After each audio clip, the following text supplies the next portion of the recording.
20 रुपियाँ किलो लैजानु भन्दा कसैले नलाने किरा परेको हुन्छ अरे अब अर्ग्यानिक हो विषादी प्रयोग नगरेको अलिअलि किरा लागेको हुन्छ धोएर पखाल्दा खाना हुन्छ 20 रुपियाँ किलोमा लिएर जानुहोस् भन्दाखेरि ग्राहकहरू त मुख खुम्चाएर हिँड्छ त नगरपालिका गाली गर्छ कि लु जा त भन्दा मैले पनि रोडभरि खनाइदिएँ के गर्नु त कति दिन बोकेर हिँड्नु नेपालले अब इन्डियाबाट आयातित चाहिँ नि विषादी हालेको खानी बानी परेको छ जे पनि टिलिक्क टल्केको झिलिमिली चाहिएको छ नेपालीलाई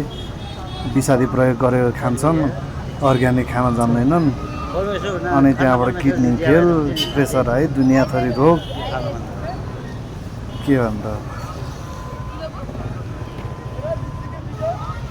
गाडी भाडा पनि उठाउनु पऱ्यो 20 रुपियाँ किलो लैजानुहोस् न भन्दा त कोही पनि लाँदैन त अब के गर्नु त ल नेपाली जनताहरू यहाँ 20 रुपियाँ किलो भन्दा किनेर खान सक्दैन फाल्यो भने यसरी सित्तै पायो भने यसरी टिपेर लैजान्छ ल लैहाल्नुहोस् यहाँ 20 रुपियाँ किलो भनेर मरे गाडी लाँदैन मुख खुम्चाएर हिँड्छ यसरी खनाइदियो भने सित्तै पायो भने यसरी टिपेर लान्छ ल बाँदरले